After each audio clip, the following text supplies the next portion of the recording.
Nah, selanjutnya adalah pelengkap.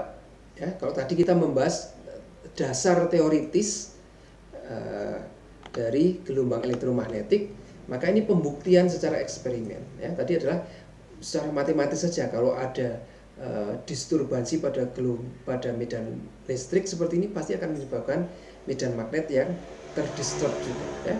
Ada disturbansi pada medan magnet seperti ini akan menghasilkan medan listrik yang terdisturbasi juga. Ya. Disturbansi terhadap kedua-duanya ini bersifatnya merambat, maka kita dapatkan basis teori dari sebuah gelombang elektromagnetik. Ya. Tapi itu baru angan-angan ada di kepala Maxwell. Ya.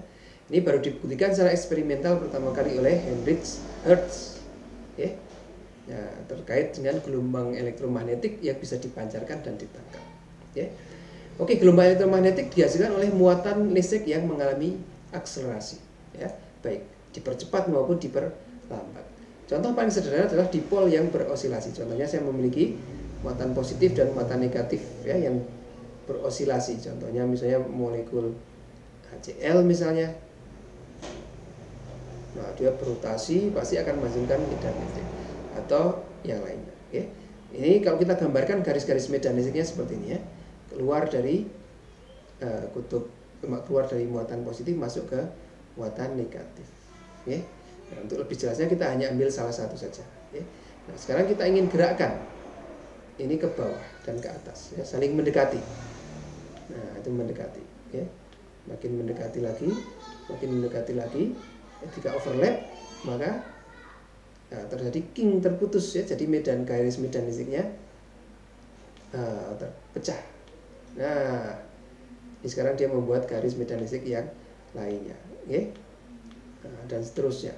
Jadi sesuatu dipol yang berosilasi dia akan menghasilkan gelombang elektromagnetik. Kalau kita gambarkan misalnya di sini, ini ke arah atas positif misalnya, arah atas positif, arah bawah negatif, maka di gelombangnya di sini tinggi, di sini rendah, di sini tinggi, di sini rendah.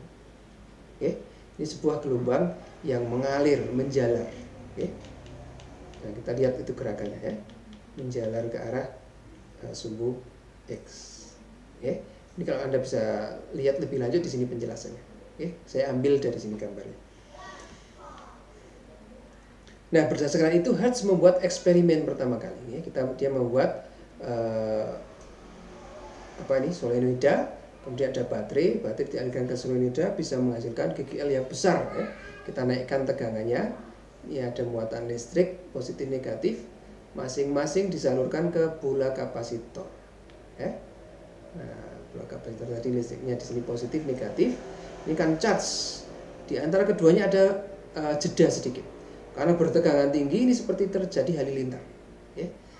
Jadi kapasitornya seperti kena charge kemudian discharge, charge, discharge. Jadi ada pergerakan muatan.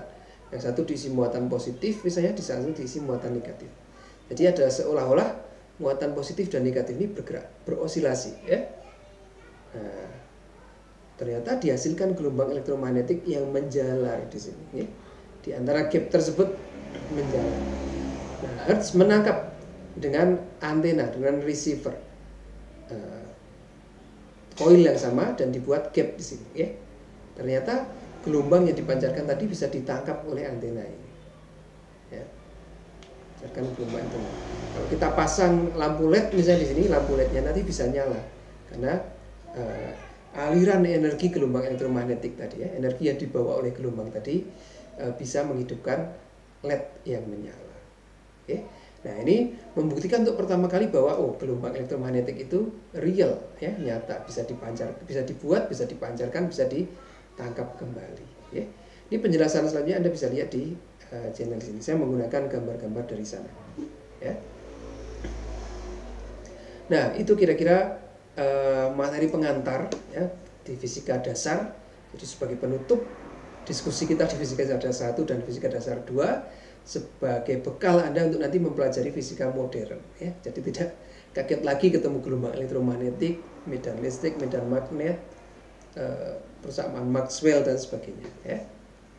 Bagian terakhir adalah spektrum gelombang elektromagnetik.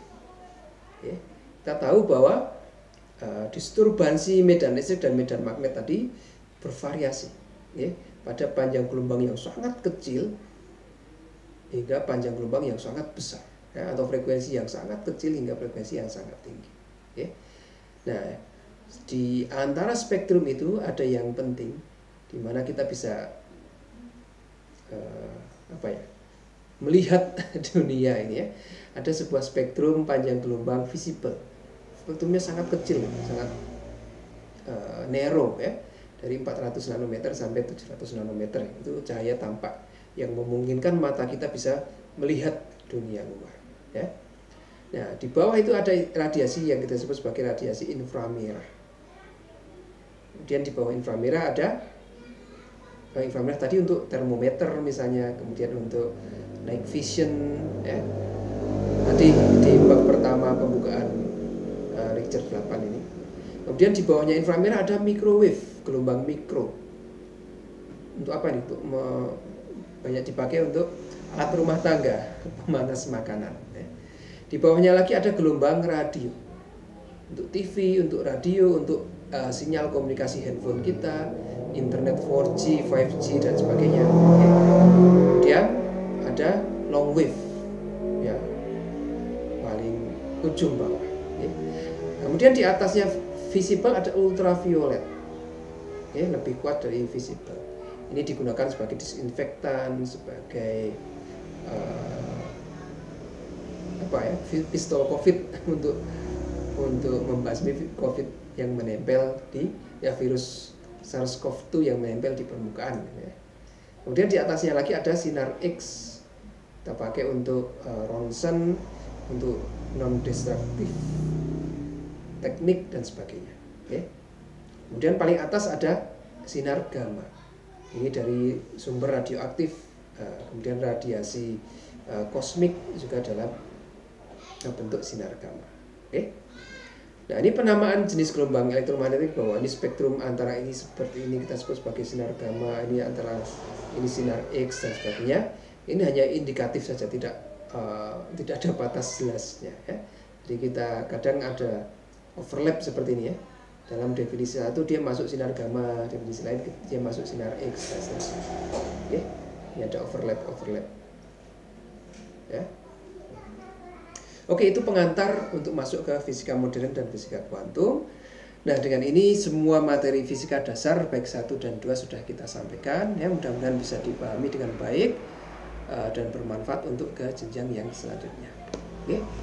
Oke, kita cukupkan sekian, kita tutup dengan hamdalah bersama-sama. Alhamdulillahirabbil alamin.